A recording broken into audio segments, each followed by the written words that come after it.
தமிழ்நாடு அரசு சுத்த வேஸ்ட்டாக பண்ணிட்டாங்க. ஒன்றுமே பண்ணலை. கார்ப்பரேஷன் ஜீரோ பண்ணுறாங்க. சென்னையை பொறுத்தவரை 6 மாதம் மக்கள் தண்ணிக்காக சாவுறாங்க. மிச்சம் 6 மாதம் மக்கள் தண்ணியில் சாவுறாங்க. இப்போ மழை வந்துட்டு ஜாஸ்தி. இப்போ இது ஒரு பேரிடர். இந்த பேரிடருக்கு இப்படி தான் ரியாக்ட் பண்ண முடியும். இருக்கிறதுல பெட்டராக தான் பண்ணியிருக்கோம் அப்படின்றாங்க. அது சரிதானா? Success has many fathers, failure is an orphan அப்படின்வாங்க. அதாவது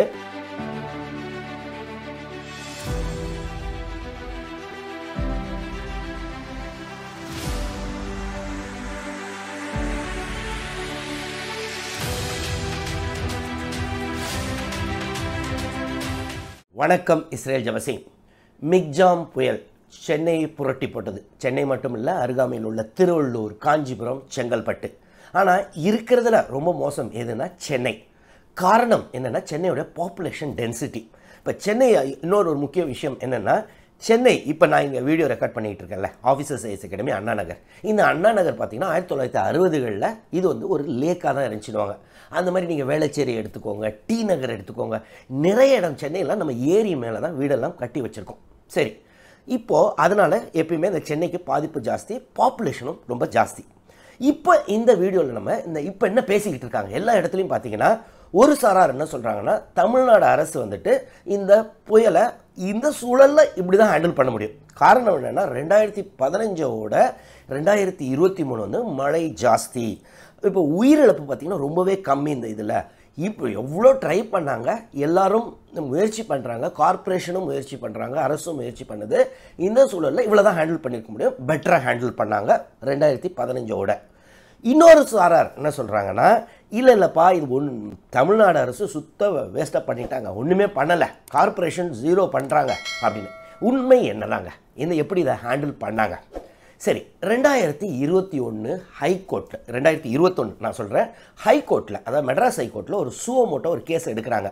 ஒரு சின்ன வெள்ளத்துக்கு வந்ததுக்கப்புறம் கார்ப்பரேஷனுக்கு கேட்குறாங்க, நீங்கள் என்ன தான் பண்ணிக்கிட்டு இருக்கீங்க? இந்த மாதிரி சென்னையை பொறுத்தவரை 6 மாதம் மக்கள் தண்ணிக்காக சாவுறாங்க. மிச்சம் 6 மாதம் மக்கள் தண்ணியில் சாவுறாங்க.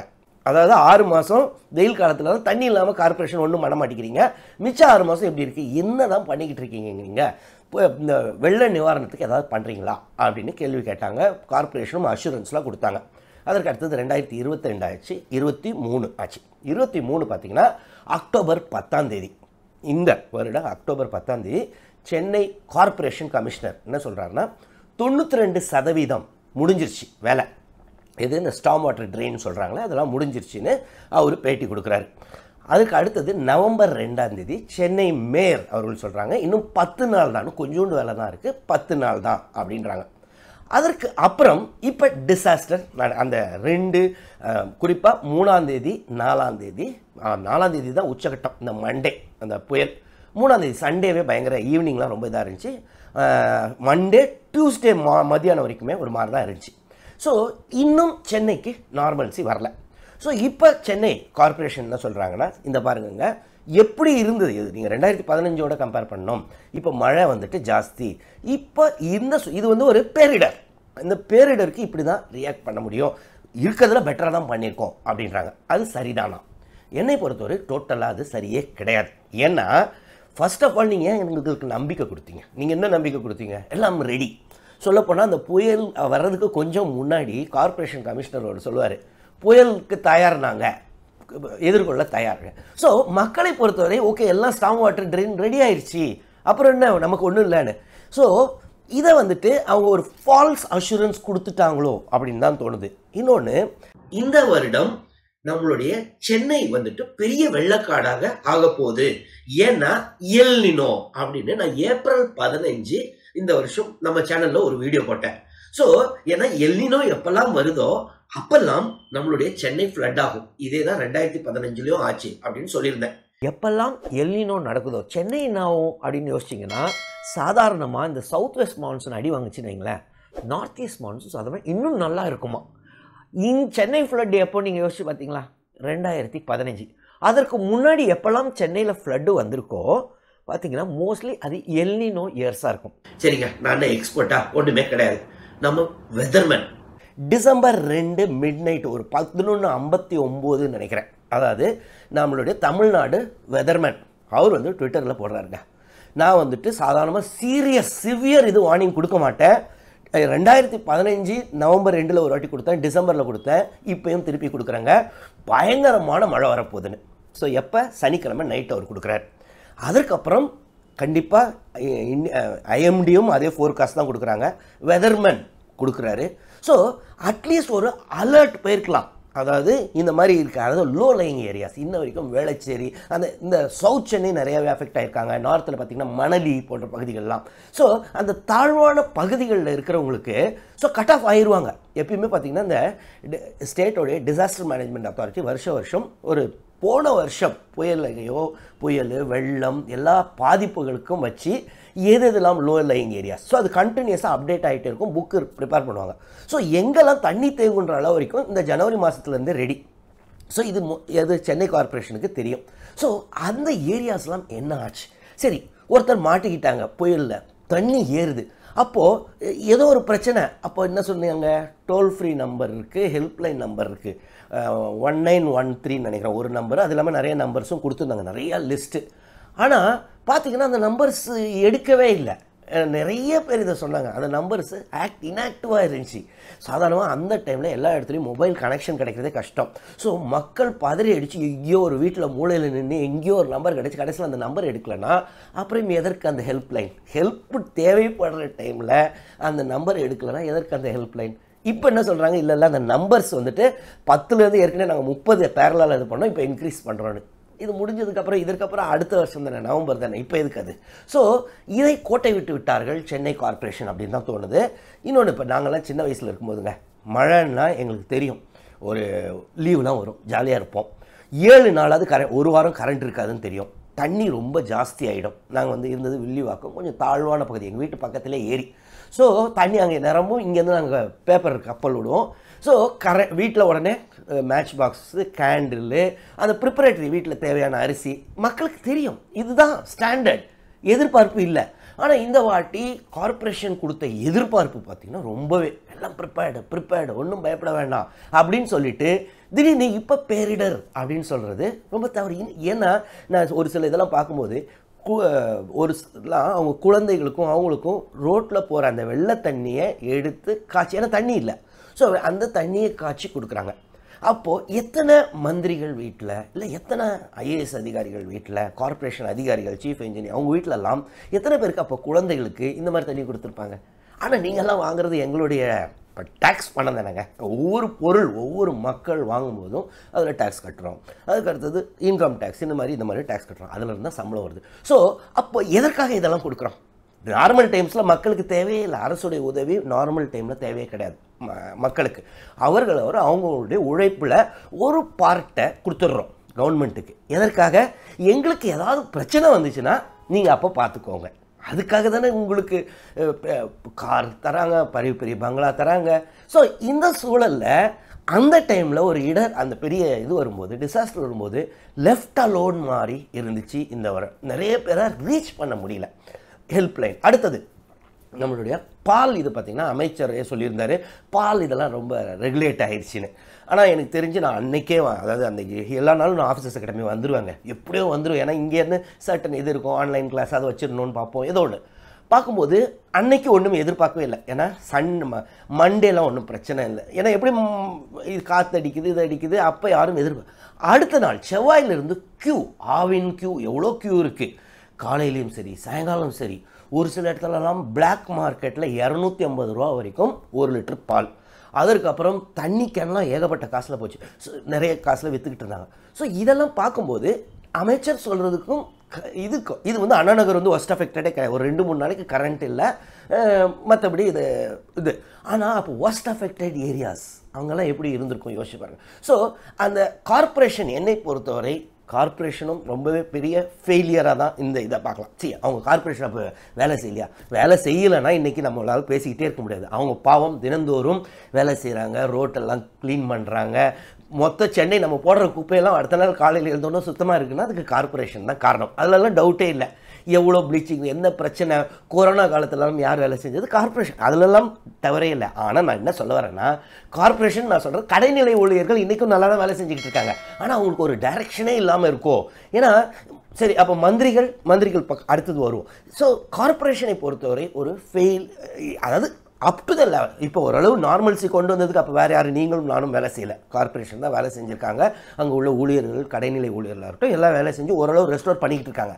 ஆனால் எங்களுடைய எதிர்பார்ப்பு நீங்கள் கொடுத்தது வந்துட்டு ஒன்றும் பிரச்சனை இல்லை, ஸ்டாம் வாட்டர் ட்ரெயின்லாம் ரெடி ஆகிடுச்சு. ஸோ மக்களுக்கு ஃபஸ்ட்டே சொல்லியிருக்கலாம். பிரதீப் ஜான் தமிழ்நாடு வெதர்மேன் போடும்போது ஒஸ்ட்டு இது வருதுன்னு போது ஒரு ஹை அலர்ட் பண்ணியிருந்தா தாழ்வாடு நீங்கள் எல்லாம் அட்லீஸ்ட் எல்லாத்தையும் எடுத்து வச்சுக்கோங்க. அப்போ கொடுத்தாங்க. அதாவது ஆனால் அது ஒரு நார்மல் இது மாதிரி வச்சு இந்த மாதிரி ஒஸ்ட்டாக ஆக போகுது அப்படின்னா இந்த வேளச்சேரி இந்த மாதிரி ஏரியாஸ்லாம் அட்லீஸ்ட் நிறைய இந்த காம்ப்ளெக்ஸு, அப்பார்ட்மெண்ட்ஸு அங்கெல்லாம் மூழ்கி இருக்காங்களா, அவங்களாம் காமன் கிச்சனுக்கு ஒரு அனௌன்ஸ்மெண்ட் மாதிரி போயிருக்கலாம். சரி, இன்னொன்று 2015 ஃப்ளட்டோட 2023 உயிரிழப்பு கம்மின்னாங்க. அதில் ஒரு சிறிய டவுட்டும் கிடையாது எனக்கும். செம்பரம்பாக்கம் அது நானும் பார்த்துக்கிட்டே இருந்தேன். செம்பரம்பாக்கம் பார்த்தீங்கன்னா ரொம்ப அருமையாக இந்த அரசு முதல்ல கரெக்டாக அந்த தண்ணியை திறந்து விட்டுக்கிட்டே இருந்தாங்க.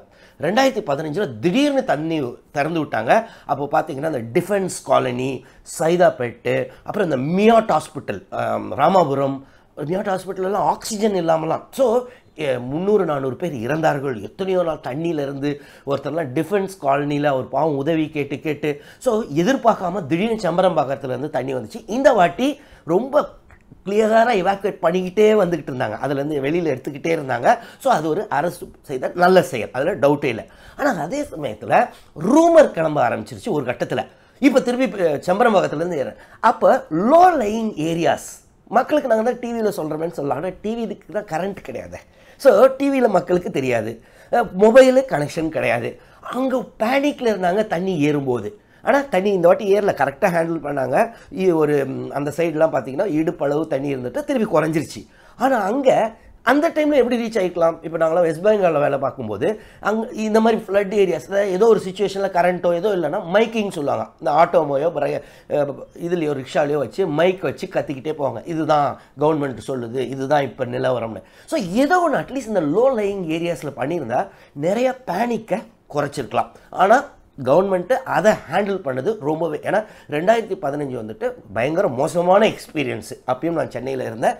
அந்த டைம் ரொம்ப உயிரிழப்புகள் இருந்துச்சு. இந்த வாட்டி தண்ணியை அந்த ரொம்ப அருமையாகவே சிஸ்டமேட்டிக்காக பண்ணாங்க. அதுக்கு நம்ம அரசை பாராட்ட வேண்டும். அதே சமயத்தில் இந்த திருப்பி சென்னை அரசு கரெக்டாக செஞ்சுதா, கார்ப்பரேஷன் சரியாக செய்யலை, அரசு என்ன செய்ததா, சரியாக செய்ததா? இப்போ பார்த்தீங்கன்னா கவர்மெண்ட் தான் அல்டிமேட்டாக ரெஸ்பான்சிபிளுங்க, சரிங்களா? ஏன்னா நம்ம டெமோக்ரஸி. இப்போது success has many fathers, failure is an orphan அப்படின்வாங்க. அதாவது ஒன்று சக்ஸஸ் ஆயிடுச்சுன்னு வைங்களேன், என்னால் தான் வாச்சுன்னு பல பேர் வருவாங்க. ஆனால் ஃபெயிலியர் ஆயிடுச்சுன்னு வைங்களேன், அது அனாதை, ஆர்ஃபன். அப்போது ஒருவேளை இந்த வாட்டி சென்னை ஃப்ளட்டு ஒன்றும் பெருசாக இல்லாமல் இருந்துருச்சுன்னா கண்டிப்பாக தமிழ்நாடு கவர்மெண்ட்டு, மினிஸ்டர்ஸ் எல்லாம் கிரெடிட் எடுத்திருப்பாங்களே. அப்போ இது பிரச்சனைன்னும் போது டெஃபினட்டாக அவங்களும் இதற்கு பொறுப்பேற்க வேண்டும். டிசாஸ்டர் மேனேஜ்மெண்ட்டு இதெல்லாம் ஒன்றும் பெருசாக இல்லை. அமைச்சர்கள் எல்லாம் தெருவில் தான் இருந்தாங்க, இப்போ வரைக்கும் இருக்கிறாங்க, அதிலெல்லாம் குறை சொல்ல இல்லை. எல்லா நேரமும் அங்கே எல்லாம் சுற்றி கொண்டு இருக்கிறார்கள், டவுட் இல்லை. ஆனால் ஒரு க்ளூலெஸ்ஸாக இருக்கிறாங்களே. இன்னும் தண்ணி நிறையா இப்போ ஓரளவு குறைஞ்சிருக்கு. இப்போயும் கொஞ்சம் அந்த சாக்கடை மாதிரி அங்கங்கே இருக்குது அப்படின்னு சொல்கிறாங்க. இப்போயும் பார்த்தீங்கன்னா குப்பைகள் நிறைய இடத்துல அள்ளாமல் இருக்கிறாங்க, சரிங்களா? ஸோ கார்ப்பரேஷன் ஒரு மாதிரி கன்ஃபியூஸ்டாக இருக்குது. எல்லாமே கடைசியில் எங்கே பாயில்ஸ் டவுன் எங்கே பார்த்தீங்கன்னா சென்னை கார்ப்பரேஷன் தாங்க. ஸோ அரசு பொலிட்டிக்கல் ஒரு சைடு, பொலிட்டிக்கலாக பார்த்தீங்கன்னா அவங்க தான் கடைசியில் ரெஸ்பான்சிபிள். ஆனால் அதே சமயத்தில் நம்ம அரசு அதிகாரிகளையும் கேள்வி கேட்க வேண்டும். ஏன்னா அரசு நம்மளை பொறுத்தவரை எப்பயுமே என்னென்னா, நல்லது நடந்துச்சுன்னா அது நம்ம ஒரு ஆஃபீஸர்ஸை ஹீரோவாக பண்ணுவோம், கெட்டதுன்னா பொலிட்டீஷியன்ஸை ப்ளேம் பண்ணும். ரெண்டு பேரையுமே ரெண்டுத்துக்குமே ப்ளேம் பண்ணும். ஏன்னா அட்லீஸ்ட் பொலிட்டீஷியன்ஸை பொறுத்தவரை அவர்கள் ஒவ்வொரு 5 வருடமும் நம்மக்கிட்ட வாக்கு கேட்டு வருவார்கள். ஆனால் அதிகாரிகள் 35 வருஷம் 40 வருஷம் சர்வீஸில் இருந்துட்டு பென்ஷனும் வாங்கிக்கிட்டு இருக்க போகிறாங்க. ஸோ அவர்களையும் கேள்வி கேட்கணுன்றது தான் என்னுடைய இது. இப்போ உதாரணத்துக்கு NLCயிலேருந்து நேஷனல் லிக்னைட் கார்பரேஷன் அங்கே அந்த மைன்ஸில் இது பண்ணும்போது தோண்ட தண்ணி நிறைய தேங்கும். அதனால் ராட்சச பம்பை வச்சு தள்ளுவாங்க வெளியில். ஸோ அந்த பம்புகளை இப்போ அதிகாரிகள் இங்கே கொண்டு வந்திருக்காங்க. ஆனால் இது எப்போ கொண்டு வந்தாங்க? வெள்ளம் வந்ததுக்கு அப்புறம் தானே. ஸோ அதிகாரிகள் ஃபஸ்ட்டே ப்ரிப்பேர்ட்னஸ் அந்த 2ஆம் தேதி 3ஆம் தேதி கொண்டு வந்திருந்தா இந்த அளவு நிறைய இடத்துல தண்ணி தேங்கியிருக்காதுல்ல. ஸோ அந்த ப்ரிப்பரேஷன் மிஸ் ஆகுதோ அதிகாரிகள் கிட்ட அப்படின்னு தான் எனக்கு தோணுது. சரி, ரிலீஃப் எப்படி இருந்துச்சு? ரெஸ்கியூ ரிலீஃப் தான் ரொம்ப மோசமாக இருந்துச்சு நான் சொல்கிறேன். அதாவது நிறைய இடத்துல மக்கள் அவங்கள பார்த்துக்கிற மாதிரி தண்ணி இல்லாமல், பால் இல்லாமல், கரண்ட் இல்லாமல். இப்போ கரண்ட்லேயும் ஒரு இது இருக்குது, அந்த தண்ணி இது பண்ணாதான் வெளியே ஏற்றினா தான் கரண்ட் போட முடியும், அது உண்மை தான். அப்போது அந்த தண்ணியை வெளியே தள்ளுறதுக்கு முயற்சி பண்ணியிருக்கணும். சரி, ஸோ ரிலீஃபு ரொம்பவே மோசமாக இருந்துச்சு. ரெஸ்கியூ எப்படி இருந்துச்சு? ரெஸ்கியூவை பொறுத்தவரை கவர்மெண்ட் நல்லா தான் பண்ணிச்சுன்னு எனக்கு தோணுது. ஏன்னா நிறைய இடத்துல அந்த மாட்டிக்கிட்டு இருந்தவங்களெல்லாம் படகு மூலமாக காப்பாற்றி கொண்டு வந்தாங்க. அது இல்லாமல் மனுஷங்களை மட்டும் இல்லை, ஒரு சில இடங்களில் நாய்களை கூட காப்பாற்றி கொண்டு வந்தாங்க. பார்க்க நல்லா தான் இருந்துச்சு. ஸோ ரெஸ்கியூவை பொறுத்தவரை பரவாயில்ல. ஆனால் ரிலீஃப்ல பெரிய கோட்டை விட்டுட்டாங்க அப்படின்னு தான் எனக்கு தோணுது. ஸோ தமிழ்நாடு அரசு அதை உணர வேண்டும். சரி, தமிழ்நாடு அரசு இந்த ஃப்ளட்டை சரியா கையாண்டார்களா? ஏற்கனவே நம்ம சொன்னோம், கார்பரேஷன் சரியா ஹேண்டில் பண்ணல. தமிழ்நாடு அரசு கண்டிப்பா அவர்களும் சரியா ஹேண்டில் பண்ணல. ஏன்னா ஓவரால் பொலிட்டிக்கல் இது, அதுல டெமோக்ரஸி, நம்ம அவங்களுக்கு தானே ஓட்டு போடுறோம். இந்த ஃப்ளட்டை பொறுத்தவரை அவங்க சரியா ஹேண்டிலே பண்ணல என்னை பொறுத்தவரை. ஏன்னா இந்த சோசியல் மீடியாலாம் பார்க்கும்போது நிறைய பேர் அவதிப்பட்டிருக்காங்க. ஸோ அதை அரசு உணர வேண்டும், அக்செப்ட் பண்ணிக்கணும். அடுத்தது கரெக்டிவ் ஆக்ஷன்ஸ் எடுக்க ஆரம்பிக்கணும். ஏன் தப்பு நடந்துச்சு, யார் ரெஸ்பான்சிபிள், எந்த இடத்துல தப்பு ஆயிடுச்சு. ஸோ அதை உணர்ந்து கரெக்டிவ் ஆக்ஷன் எடுக்கிறது பெட்டர். இன்னைக்கு நான் ஒரு இதில் பார்த்தேன், 6000 ரூபா அரசு அனௌன்ஸ் பண்ணியிருக்காங்க அஃபெக்டட் பீப்புளுக்கு. அது என்னை பொறுத்தவரை நல்ல விஷயம் தான் தோணும். ஏன்னா 6000 ரூபா எதுக்குங்க, அந்த பணத்தை வச்சு இன்னும் ஸ்டாம் ட்ரெயின் பண்ணிருக்கலாம்னு சொல்லலாம் ஒரு சிலர். இருந்தாலும் அந்த 6000 ரூபா ஒரு 5-6 நாள் தினக்கூலிகள் நிறைய பேர் வேலைக்கு போயிருக்க மாட்டாங்க. ஸோ அவங்களுக்கு ஒரு 5-6 நாளைக்கு 6000 ரூபா வரது நல்ல விஷயம் அப்படிதான் தோணுது. அதே சமயத்தில் வெறும் இந்த 6000 ரூபா கொடுக்கறது மட்டும் இல்லாமல் ஏன் அந்த ஃப்ளட்டுக்கு இவ்வளோ ஆயிடுச்சு, நெகட்டிவ் ஆயிடுச்சு, நிறைய பேர் அஃபெக்ட் ஆயிருக்காங்கன்றதை அரசு உணர்ந்து கரெக்டான நடவடிக்கை எடுக்க வேண்டும். இப்போ இந்த ஸ்டாம் வாட்டர் ட்ரெயின் சரியா ஆகல, இத்தனை கோடி செலவு பண்ணிருக்கோம், அப்போ அந்த கான்ட்ராக்டர்ஸ் இல்லை எந்த அதிகாரிகள் சரியா செய்யலைன்னா அவங்க மேல எதுனாலும் கரெக்டிவ் ஆக்ஷன் எடுக்கிறது தான் என்னை பொறுத்தவரை சரியான இதா இருக்கும். சரி, மக்களை பொறுத்தவரை என்ன பண்ணணும்? சரி, நான் ஏற்கனவே சொன்ன மாதிரி எல்லாருமே ஏரி மேல இருக்கோங்க. இப்போ தாழ்வான பகுதிகள், வேளச்சேரி, மடிப்பாக்கம், யாரெல்லாம் நம்ம தாழ்வான பகுதிகளில் இருக்கோமோ நம்ம ப்ரிப்பேர்டா இருக்கிறது பெட்டர். அலர்ட் வருது அப்படின்னா உடனடியாக ஒரு 5-6 நாள் கரண்ட் இருக்க போறது இல்லை. அதனால ஒண்ணு நம்ம சொந்தக்காரங்க வீட்டுக்கு போயிடலாம். சரி, சொந்தக்காரங்க வீட்டுக்கு எல்லாராலையும் போக முடியாது அப்படின்னா அங்கேயே இருக்க போறோம்னா ப்ரிப்பேர்டா இருக்கணும். 6 நாள் கரண்ட் இருக்காது. ஸோ என்னென்ன தேவை? பால் பேக்கெட் வைக்க முடியுமா, இல்லை பால் பவுடர் வாங்கி வைக்க முடியுமா? அது ஒரு கம்யூனிட்டி, இப்போ ஃபிளாட்ஸ்ல இருக்கிறவங்கள ஒரு கம்யூனிட்டி மாதிரி ஃபார்ம் பண்ணி நம்மளை பார்த்துக்கணும். ஏன்னா வெள்ளம் வரும், வருஷம் இந்த வருஷம் வருதுன்னா அடுத்த வருஷம் வரலாம், அதுக்கு அடுத்த வருஷம் வரதான் போகுது. ஸோ வரும்போது இதை எப்படி நம்ம பாதுகாத்துக்கிறது, எப்படி அதை சர்வை பண்றது, 5-6 நாள் எப்படி இருக்கிறது அப்படின்றத நம்ம ப்ரிப்பேர்டா இருந்தா பெட்டர். அரசை பொறுத்தவரை நான் ஏற்கனவே சொன்ன மாதிரி ஏன் இந்த ஸ்டாம் வாட்டர் ட்ரைனேஜ் என்ன பிரச்சனை, அந்த கரெக்டிவ் ஆக்ஷன்ஸ்லாம் செஞ்சா நல்லது அப்படின்னு எனக்கு தோணுது. இந்த வீடியோல நான் சென்னை ஃப்ளட் என்ன சரியா கையாண்டார்களா அதை பத்திலாம் நான் என்னுடைய கருத்தை சொன்னேன். உங்களுடைய கருத்து என்ன? சரி, நீங்க ஒருவேளை சென்னையிலயோ இல்லை இந்த நான் சொன்ன 4 டிஸ்ட்ரிக்ட், திருவள்ளூர், காஞ்சிபுரம், இந்த மாதிரி ஏரியாவில் இருந்து நீங்க ஏதாவது அஃபெக்ட் ஆயிருந்தீங்கன்னா அதை பத்தியும் கமெண்ட்ஸ்ல எழுதுங்க. இந்த வீடியோல உங்களுக்கு வேற ஏதாவது டவுட்ஸ் இருந்தாலும் கமெண்ட்ஸ்ல எழுதுங்க, நான் கிளாரிஃபை பண்றேன். தொடர்ந்து இந்த சேனல் மூலமா சந்திப்போம். நன்றி, வணக்கம்.